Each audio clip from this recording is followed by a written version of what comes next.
about these newspapers predicting Sagar's life and about how all these killings are happening and the backstory itself as to why this newspapers predicting all these things and killing journalists. I think failures are the best learning lessons if you can look at it from that light.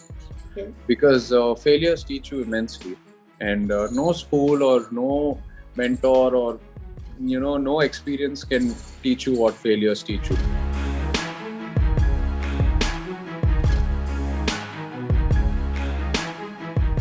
So, hi Chaitanya, how are you doing? I am doing great, Ishita. Thank you so much. Let me begin by telling you I love Dhootha.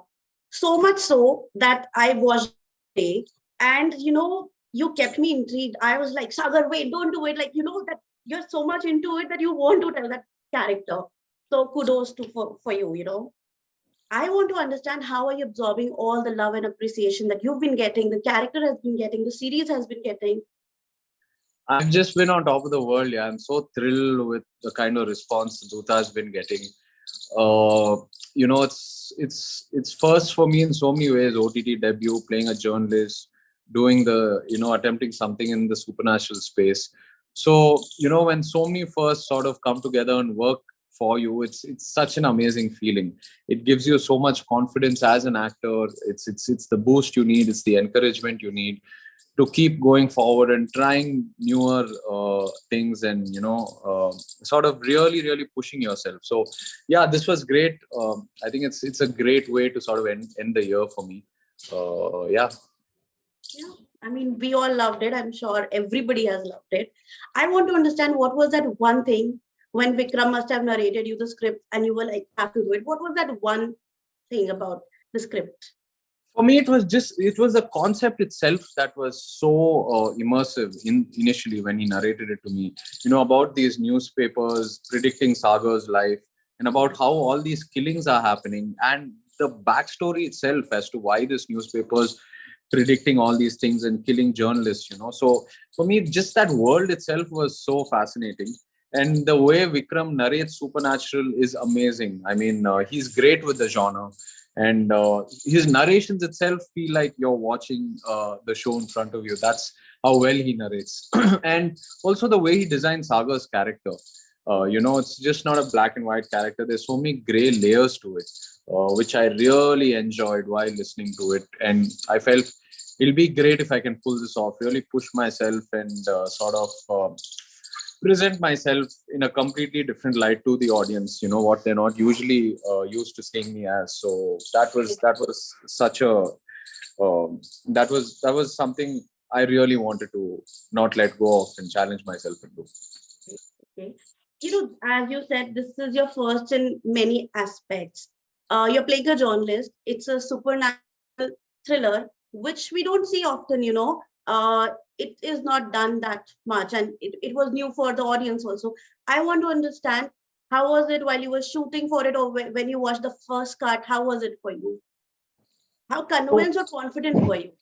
So while shooting for it, it was pretty straightforward. I mean, there are none of these scare moments when you're shooting for it, because it's that all that actually comes into play when the sound effects are in there and the re-recording is in there and the DI and all that is done. So that's when you actually get that supernatural sort of a feel. But the biggest challenge shooting for Dhootha, I think, was the physical part was shooting in rain. From start to end, the episode, the series is in rain, so that was quite a challenging shoot experience. Apart from that, of course, balancing this character out, Sagar's got so many gray layers to him. So balancing each and every layer in the episode and unfolding each layer as the episodes progressed was quite a challenge. So yeah, I think these were more than the scary part of it. It was these were the challenging bits. Making it relatable also, and you've done it so well. Yeah. Thank you so much. It's great to hear that. Tell me something, movies and web series, what according to you as an actor, what's more difficult to shoot, work on? What is more difficult? I think both have their challenges. I mean, with a film, you have like 2.5 hours to entertain and to really sort of tell that character. But with a web series, you have 300 minutes plus of screen time to uh, uh, which is a gift in a way, but it's also a challenge. You need to keep the audience hooked for that duration of time. So I think both have its challenges, but at the end of the day, it's about both are exciting mediums for an actor to really explore the craft. And the audience is very encouraging, mainly with the content. It's the content that they first care about. That's what I think is really important, picking the right content. So if you get the content right, it's a great place to be in. Both the places are a great place to be in, and it's a great time because there's so much cross collaboration happening. Language is not a barrier anymore, so there's so much exposure for actors, directors, filmmakers. I mean, I would say you're one of the finest actors we have in the industry. That's a big statement, but thank you. Of course, you are. I mean, whatever I've watched, I'll come to that. I have a long thing for you to, tell how I have enjoyed your filmography. But I want to understand, as an actor and at the stage that you act, does that actor instinct comes when, while you're shooting or when you're watching the first cut and you get to know the film will is going to work or it's not going to work? What is the process like for an actor?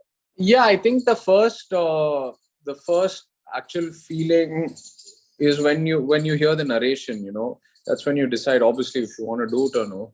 But obviously, the ones we go ahead with are the ones we connect with. So after the first narration, you start filming and all that, and on the edit table is actually when I think you get the perspective of the film, whether it's going to work or not, whether what you heard has actually translated to the screen. But having said that, you can never really judge 100% because there are many films which I watched on the edit table and I've thought are going to work, but haven't worked at the box office. So there's some films where you feel, okay, this is going to work, but maybe it's not going to become as big, but they end up turning out to be really big. So there's no real formula to gauge success and failure. I think it's about being honest to what you're doing, really enjoy the journey, really 100% be honest to the script and to the people you're working with. And, just put in that hard work and then the audience will decide for you. Right. How do you deal with failures? We all go through success and then failures. Sometimes it pull us down, sometimes it motivate us. What is it for you?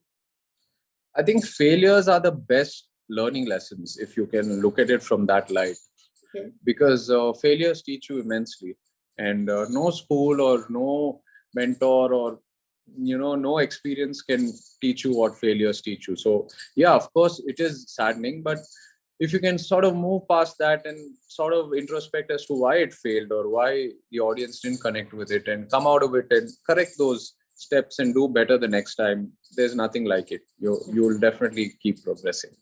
Then failures are a part of life. Yeah, I I think agree failures are. totally. I totally agree. I want to understand something, and this I've witnessed. You know, the Southern film industry and the actors, they're being genuinely being treated as God by the fans and the audience. And it's not one-sided. The actors also reciprocate the same, and they also treat fans equally. I want to understand what makes it important for you to do that for all the actors down south. I mean, I love this culture. How they treat their fans equally. They sit with them. They eat with them.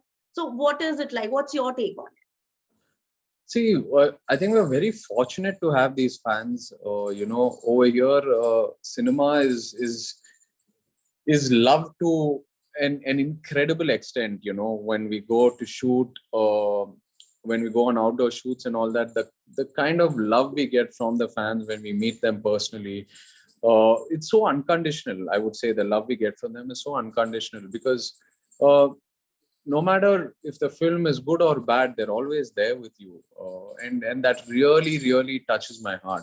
So I would say we're very fortunate and blessed to have this kind of love for cinema over here, and it's because of them that we are sitting here today, being able to make more and more films and being encouraged. So yeah, all credit goes to them. it? It seems like a family. Yes, it absolutely is. Tell me something. I mean, you come from a film background where I'm sure Nagarjuna sir must have guided you throughout. I love him. I want to understand, was it a challenge for you? Was it like, what was it like? What was it for you to, start filming or become an actor? Because there's always an added responsibility, which I feel. There's always, and he has created a legacy, and I think you are carrying that forward. So, what was it for you? Was it difficult? What was there in your head when you started? There's a lot more for me to do. I feel I've not even reached 25% of the goal I have set for myself, for the kind of expectation that's there based on what dad and granddad have created. But yeah, I also keep reminding myself how fortunate I am, how gifted I am to have this platform. Because for me to come into the industry as an actor, to get a film made, or many films made with me as the leading actor, was such an easy task in the beginning. I know how hard it is for an outsider to come into this space, and I respect everyone's journey that way. So having said that, yes, I am very fortunate, but at the same time, I take up this responsibility as a challenge, because I'm fortunate, because I'm gifted with this. I don't want to take it for granted. I definitely feel, right now, we are all only as good as the content we pick. I think, yes, of course, I have a few extra chances, and for me to sort of break into the film space was a lot easier. But now today, on a Friday, if my film and a newcomer's film releases, and if the newcomer's film is far better than my film, they'll pay the ticket and go watch that film. So I think we always need to be on top of our game. I think everyone is competition, and everyone is also an inspiration to me. Right. So yeah, so yes, I this is sort of how my mind works. Tell me something. What is that one thing that you have picked from Nagarjuna sir? I know what that is, but I want to know from you. I think for Your me, it's philosophy. he's always never been scared to sort of try something totally new, or try something totally out of the box, or just make like sudden career shifts from the path he was previously taking. He's not afraid to fail. I think, which has taught him a lot, and which has really made him unique in his own way. It's only because of the risks that he took uh, in his initial years that really gave him that superstardom. So yeah, those are really some learning experiences for me when I look at that. Okay. I agree. I agree. That's one thing, that give him any role, even a 5 minutes role or a full-fledged film, he makes it his own. So Right. I feel you are also doing the same. So yes. Thank you. Okay. So since you are interviewing with Financial Express, let's talk about money. Let's talk about, some finances. First of all, Okay. tell me, what does box office mean to you? Is it important? How important it is, basically? Yeah, box office numbers are very important, because I feel that's what dictates the success or failure of a film. Even if, of course, a film can get great critical acclaim, but if the numbers don't make sense, then it's not considered a hit. Only if the buyers, the exhibitors, and the producer is making money, is the film truly a hit. And end of the day, for a producer, it is also a business as much as it's a passion. So I think, yeah, box office numbers are very relevant and very, very important to sort Okay. of look out for. At this stage, I'll just talk about you and your filmography. At this stage in your career, I think you can probably afford everything, if not everything, most of the things. But I want to understand, do you look at the price tags? Do you wait for discounts? Or do you bargain? What is it like for you? If something makes sense to me, I buy it. If it doesn't make sense to me, I don't buy it. If I need it, I buy it. It's not about how expensive or how cheap it is. It's about how much you need it. And I sort of like to be minimalistic. I feel, Yeah. if you're around you, if, you maintain minimalism, your mind is also a lot decluttered. So yeah, that's the approach I take. So, what is that one thing you cannot resist and you just splurge on? Splurge on. I think my love is for cars and bikes. So yeah, that's something I like to Cars splurge. are amazing. Yes. Yeah. Okay. I want to now know what's next. When is NC 23 coming? And tell me something, is it the tentative title or, is it the final title and what is it about? So NC23 is titled Tandale. We just released the first look also some time back. We're starting shoot around December 15th, and yeah, when it's coming out, it's too soon to tell, but definitely, planning to shoot till about April and then get into the post. So yeah, sometime mid or later half of next year. What new are you going to treat the audience with? You're playing a Pardon me? different character.